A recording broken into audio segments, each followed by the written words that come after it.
Olá você, muito bom dia. Está no ar a primeira edição do Mister Mengão, o seu telejornal com as notícias do mais querido do planeta. Palmeiras vence jogo atrasado e chega a 70% de possibilidades de título. 45 milhões, Flamengo se aproxima de grande notícia nos bastidores. Movimento forte nos bastidores do Mengão. Flamengo prepara investida por zagueiro canhoto, além de Rafinha Alcântara. Flamengo conhece datas e horários de jogos na Champions League das Américas no basquete. Essas e outras você confere agora. Fica comigo até o final, porque aqui tem muito mais Flamengo pra você. Essa semana eu trouxe aqui um vídeo sensacional que viralizou na internet com a torcida de crianças do Flamengo numa escola aqui do Rio de Janeiro. Foi muito, mas muito legal mesmo. A gente vê a grande maioria dos alunos daquela escola com a camisa do Mengão desfilando alegremente, né? E hoje, que é o Dia das Crianças, o meu amigo Afonso Luiz, flamenguista raiz, me mandou outra pérola. Dá só uma olhada quando a garotada do teatro ouve o hino do Flamengo tocado pela banda da Polícia Militar do Rio de Janeiro. É de arrepiar, confere aí.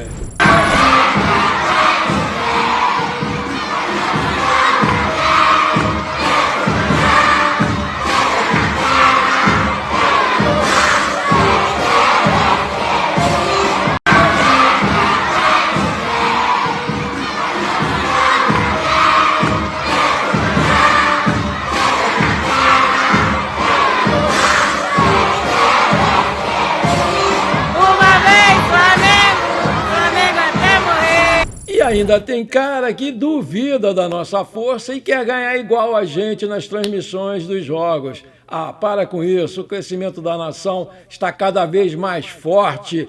Parabéns, garotada, comemorem bastante o seu dia hoje. O líder e o vice-líder do Campeonato Brasileiro não têm mais diferença na quantidade de jogos na competição. O Palmeiras venceu ontem a partida atrasada contra o Juventude por 4-1, válida pela 12ª rodada, e abriu 3 pontos de vantagem para o Flamengo. Segundo colocado, né? E com isso, o time do Abel Ferreira chega a 70,20% de chances de terminar com o título do Brasileiro. O Flamengo agora tem 23,21%, redução também para o Cruzeiro, que passa a ter 6,35% de chances. O percentual do Palmeiras é grande porque mesmo que o Flamengo empate na pontuação na próxima rodada, o Verdão ainda teria uma vitória a mais do que o adversário na corrida pelo título. Sendo assim, o Flamengo precisaria de 2 rodadas para alcançar o líder. Mas tem muito campeonato pela frente e muitos jogos difíceis, por isso eu acredito sim no campeonato do nosso Mengão. E você acredita? Coloca aí que eu quero saber. Agitando a 28ª rodada do Campeonato Brasileiro, Botafogo e Flamengo vão se enfrentar nessa próxima quarta-feira, dia 15, no estádio Newton Santos, às 19h30, horário de Brasília.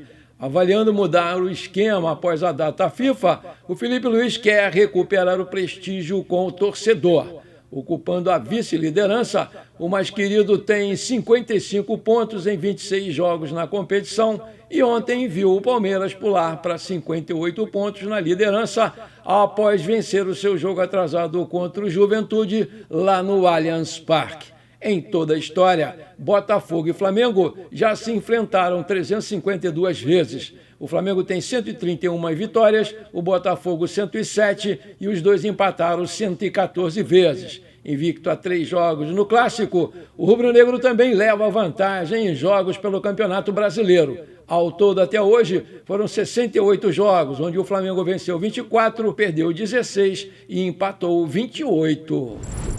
Na tarde dessa sexta-feira, o Flamengo recebeu a confirmação oficial de que o julgamento do recurso do Bruno Henrique foi adiado para o final de outubro. E, com isso, o atacante segue liberado para jogar no Clássico contra o Botafogo. O Bruno Henrique havia sido suspenso por 12 jogos pelo STJD por forçar o recebimento de um cartão amarelo em 2023. O Bruno vinha atuando sob efeito de liminar. E o novo adiamento permite que ele siga à disposição normalmente do Felipe Luiz. Apesar da boa notícia envolvendo o Bruno Henrique, o Flamengo vai ter duas ausências importantes para esse jogo contra o Botafogo. O zagueiro Danilo e o centroavante Wallace estão suspensos após serem expulsos na última rodada contra o Bahia. Em compensação, o zagueiro Léo Pereira retorna após cumprir suspensão e deve retomar a zaga com o Léo Ortiz. O volante Eric Pulgar e o meia Saul também participaram normalmente das atividades durante a semana e devem ficar à disposição do técnico Felipe Luiz. O retorno da dupla é tratado como essencial para manter o equilíbrio tático e a qualidade na saída de bola, especialmente contra o Botafogo, que costuma pressionar alto lá no Newton Santos. A Federação Internacional de Basquete, a FIBA, divulgou nesta sexta-feira as datas e os horários dos jogos da Champions League das Américas, ABCLA, onde o Flamengo é o atual campeão do torneio. O sorteio da fase inicial colocou o Mengão no grupo B, ao lado do Nacional do Uruguai e Obras da Argentina. O Flamengo estreia na BCLA no dia 13 de dezembro, às 21h10, horário de Brasília, contra o Nacional. Depois, ainda no Uruguai, encara o Obras no dia seguinte, no mesmo horário, né? O retorno vai acontecer no dia 17 de janeiro contra o mesmo Obras, enquanto o reencontro com o Nacional vai acontecer no dia 19. Por fim, na janela de jogos na Argentina, o Orgulho da Nação vai encarar o Nacional no dia 8 de fevereiro e fecha a sua participação na fase de grupos no dia seguinte contra o mandante Obras. O regulamento da Champions League das Américas segue o mesmo das edições anteriores. Na primeira fase, todos se enfrentam 3 vezes e os 2 melhores avançam para o mata-mata, disputado numa série de melhor de 3. Vale destacar que a FIBA ainda vai definir o local da final. Vale também destacar que o mais querido venceu a Champions League das Américas nas temporadas 2020-21 e 2024-2025. Foi vice em 2019 e 2020, 2022-23 e 2023-2024. Em meio à pausa da data FIFA de outubro, o nosso goleirão Agostinho Rossi foi surpreendido nesse sábado. No CT Ninho do Urubu, ele recebeu o troféu de melhor goleiro do Campeonato Brasileiro no mês de setembro. O reconhecimento valoriza as atuações que ajudaram o time em momentos muito importantes. Agostinho Rossi participou de todos os 26 jogos do Campeonato Brasileiro em 2025. Acumulando 2.340 minutos em campo e sofreu apenas 13 gols até o momento.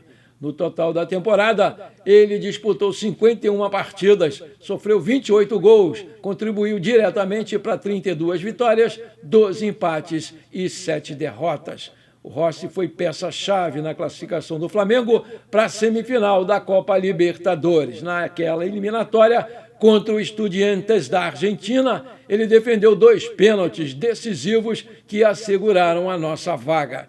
Parabéns pela sua premiação, meu querido amigo Rossi. Você merece, vamos por mais. A Taça Guanabara Sub-20 terminou com uma goleada sensacional do Flamengo sobre o Volta Redonda por 7-0. O jogo foi nesse sábado na Gávea. Por esse resultado, o Flamengo terminou em segundo lugar dessa fase do Cariocão Sub-20 com 25 pontos na tabela. O primeiro tempo teve 6 gols. Pedro Leão fez 2 para abrir a goleada, né? O Alan Santos deu continuidade e em seguida Daniel Salles, Douglas Telles e Guilherme deixaram o placar em 6-0 antes do primeiro tempo acabar. Na volta para o segundo tempo, o Flamengo diminuiu o ritmo e permitiu que o Volta Redonda jogasse um pouco. O esforço da equipe, porém, não foi suficiente para incomodar o rubro-negro, que encerrou a goleada com o Emanuel. A vitória garantiu a classificação para a fase de quartas de final do Campeonato Carioca Sub-20. O Vasco passou em primeiro lugar com 26 pontos, apenas 1 à frente do nosso querido Mengão. O G8 da competição ainda conta com Botafogo, Fluminense, Bangu, Sampaio Corrêa, Volta Redonda e Portuguesa do Rio de Janeiro, que completam os classificados para a próxima fase, com os próximos jogos sendo decididos por meio de um sorteio. Enquanto esse sorteio do estadual não acontece, a equipe se prepara para estrear na Copa do Brasil da categoria, porque vai enfrentar o Porto Vitória no dia 22 de outubro, aqui na Gávea.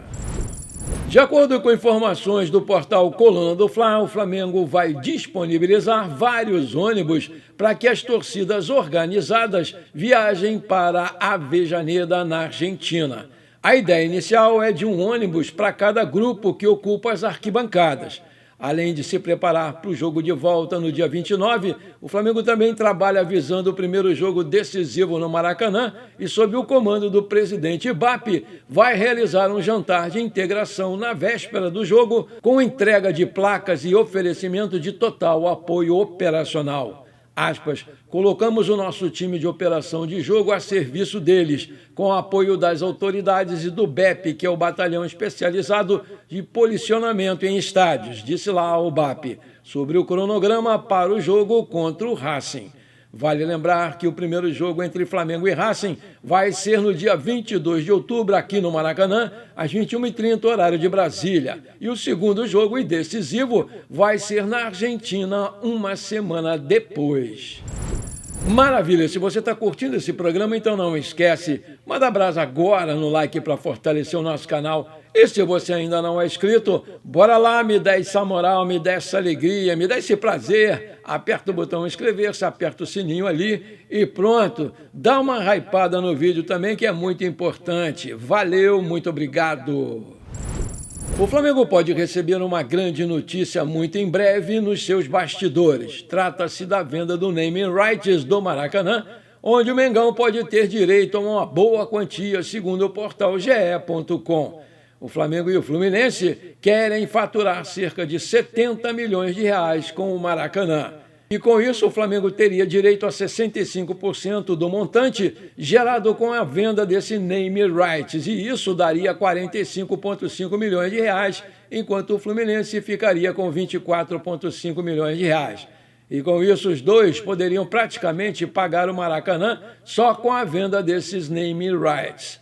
O governador Cláudio Castro, rubro-negro, já deixou claro que o governo do estado do Rio de Janeiro vê com bons olhos essa negociação e que o departamento jurídico do estado já está estudando a viabilidade do negócio, mas o nome Maracanã deve ser mantido. A dupla Fla-Flu vê com bons olhos também essa negociação e espera a liberação para começar a oferecer aos interessados, que, segundo o portal terra.com, já são alguns aí na lista de espera. Vamos aguardar e torcer que o negócio seja mesmo concretizado em breve. Segundo o portal Bola VIP Brasil, o rubro-negro avalia a possibilidade de contratar o volante Rafinha Alcântara, que está livre no mercado da bola, para ser um dos reforços de 2026. No atual cenário, não há negociação ainda, mas é um nome que entra no radar do clube e o desejo do Boto não é bem o meio de campo, porque, de acordo com a jornalista Raíssa Simplício, a diretoria coloca a contratação de um zagueiro na lista de prioridades durante a próxima janela de transferências. A princípio, o Flamengo tinha um plano focado em outras posições, mas agora deseja reforçar o sistema defensivo. Ainda segundo informação da Raíssa Simplício, a preferência é pela chegada de um zagueiro canhoto, porque o garoto Cleiton, que é um zagueiro canhoto, vai sair no final do ano, não topou renovar com o Flamengo. Durante a última janela de transferências, o Flamengo ficou de olho em outras posições. O José Boto tentou a contratação até de um centroavante, mas não obteve sucesso na negociação. A próxima janela de transferências vai abrir em janeiro de 2026. Até o momento, nomes para a posição de zagueiro não foram divulgados. E aí, você acha que o Flamengo tem mesmo a necessidade de contratar um zagueiro canhoto? Coloca aí que eu quero saber. Antes de encerrar esse nosso programa, eu quero mandar um grande beijo para todas as crianças do nosso Brasil pelo seu dia que é hoje. Principalmente para as que torcem pelo Mengão, porque vocês fizeram a escolha certa. Parabéns, garotada, curtam bastante o seu dia, muitos brinquedos e muitas alegrias. Bom, por enquanto foi isso. Eu espero que você tenha gostado desse nosso programa. Muito obrigado por você ter ficado comigo até aqui. Não esqueça de deixar aquele like maneiro e de hypar o vídeo, porque isso aí é muito importante para o nosso crescimento. Um grande abraço para você e bora ser feliz. Pra cima deles, Mengão! Sempre amado, mas botado no Fla-Flu.